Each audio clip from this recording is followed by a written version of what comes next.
Good morning, my name is Katrina Allan and my role is Sales Manager at Alliance Group. I've been involved in venison sales for the past 10 years and I get extremely excited when there are new industry-wide initiatives. So Alliance Group are firm supporters of the Hanos project to get Savina into Europe. But today I'd like to give you a brief update on the latest happenings in the US, the traditional market for Savina. So I'll focus today on the state of the US restaurant industry. Right. This update was put together with assistance from the Lamb Cooperative. The Lamb Co-op is based in the US and it's a marketing company with joint ownership between Silverfern Farms, Alliance Group, CMP and a small Australian shareholding. Alliance Group are the major shareholder at 54%. And although the primary focus is on lamb, it makes sense to use this extensive resource to assist us with our Savina activities. You'll see the Four Seasons brand. Got a pointer. This is the Savina brand for the Lamb Co-op. So how are US restaurants doing? Well, things are starting to look up. The economic recession did hit hard, 2011, 2012, were the toughest years for restaurants. And during this time, there was a lift in retail food sales. This is when people changed to eating more at home. But this was in less expensive meats, such as turkey and burgers, not in our venison, unfortunately. It's taken until this most recent season to see an increase in the restaurant and dining expenditure.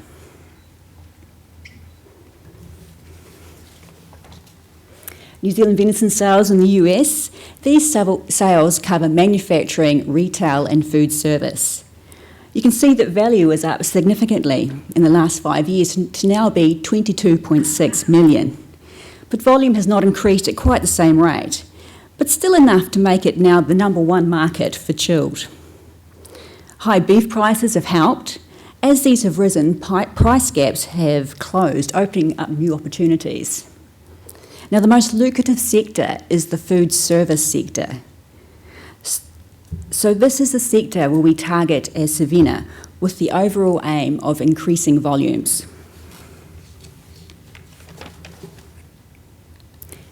So where are our opportunities? There's a growing interest in game meats. The US in general are keenly interested in all things food. They have TV networks dedicated to food. And chefs can become overnight celebrities. These chefs are always looking for the next best thing. And people want to hear the story behind the food they're eating. Venison has always had an interesting story.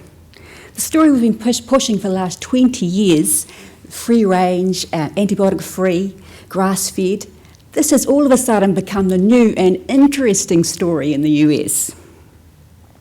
The millennials, we can't forget them. They're interested in new and different offerings around food. They're more open-minded than previous generations, and they may not necessarily follow what their parents like. They've got greater access to technology, and then they're not held back by tradition, so they pick up on new trends very quickly. The challenges, there's always challenges. The average consumer and the average chef are still not familiar with venison, especially farmed-raised venison. It's still a relatively expensive meat compared to other proteins, and there are a lot of preconceptions. Like we have heard the comment, venison, deer, that's roadkill. I'm like, what? It's like thinking here, we'll drive home, pick up a possum off the side of the road, go home and pop it on the barbie. You just wouldn't do it. So it's this kind of misconceptions that we have to work against. And the best way to change these misconceptions is getting the meat into people's mouths. Broadline distributors, such as Cisco and US Foods, they're where the majority of restaurants get their supplies. They can have over 25,000 SKUs or items to sell. So it's a one-stop shop, but it does mean that an item such as farm-raised venison can easily be lost. Increasing sales, educating sales representatives is the key to influencing sales. So we're targeting both broadline distributors and also the boutique ones, ranging from Cisco, the world's largest broadline distributor, DeBraga and Spitler, US Foods, Buckhead Beef, right down to Fossil Farms. They're a specialist in farm-raised game.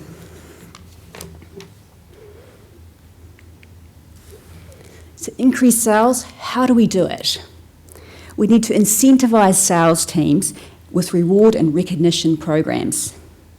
We need to give them the right tools so they can talk confidently about the product.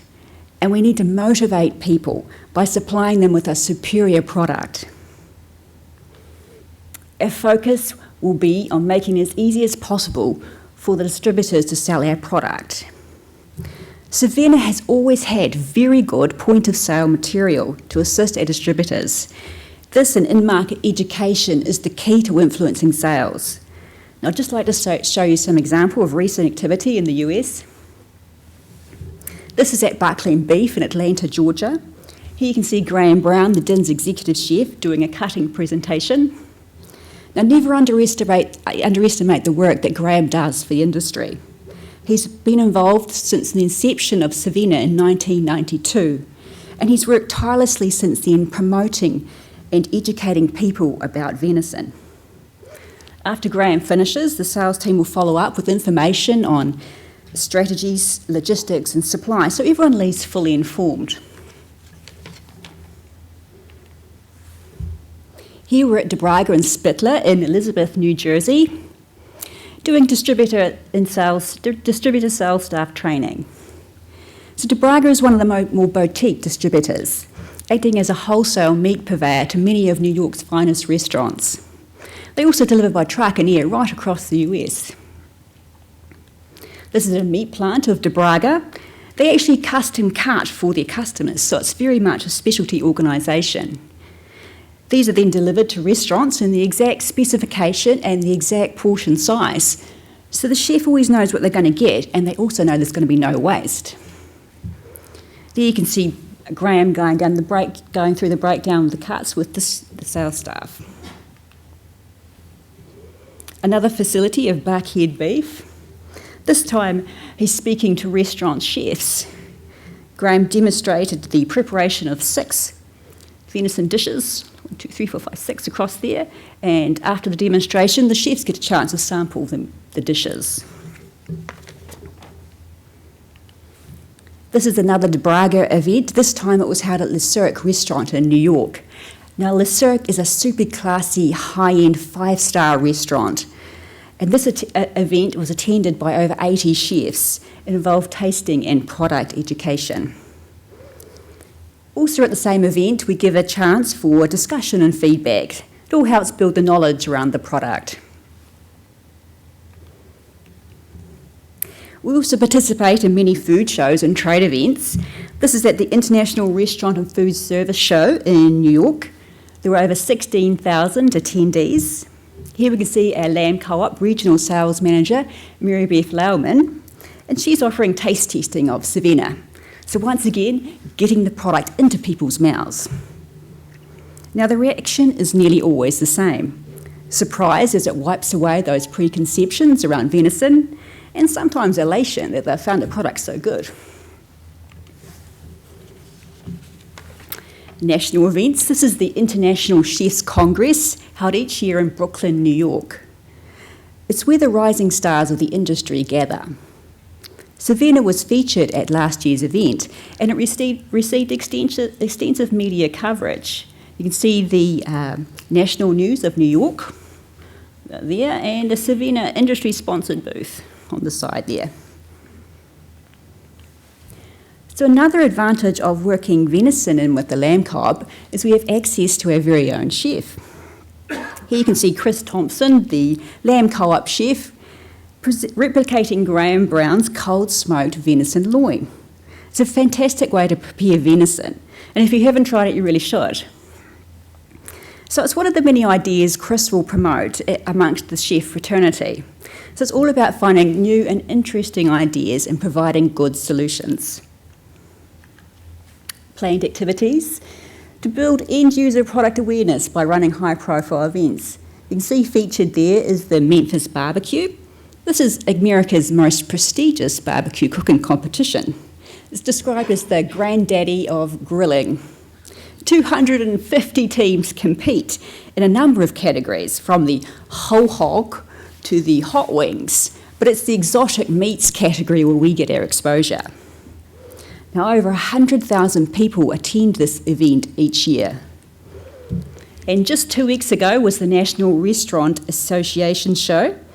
It was important Savannah had a presence there, as there were over 44,000 attendees. We're also going to continue with marketing associate and chef training, develop the customised sales and marketing resources, and focus on sales incentive programs for the sales reps. So the future does look positive. The outlook for US restaurants is good. New Zealand venison does have a good story to tell, and people are finally listening. The price gap with other proteins is closing, and this is at the high end, and incentive programs will help stimulate sales. So we're expecting continued growth in the US, our traditional Savannah market. The next steps involve work around social media. Our sales reps have requested the development of a Savannah app, all to assist in keeping Savannah accessible and relevant to everyone. So hopefully this has given you some idea into the work that is continuously ongoing in the US market. Rest assured we will not let up, and it is with great enthusiasm that we prepare for the next chapter in this Savannah story. Thank you.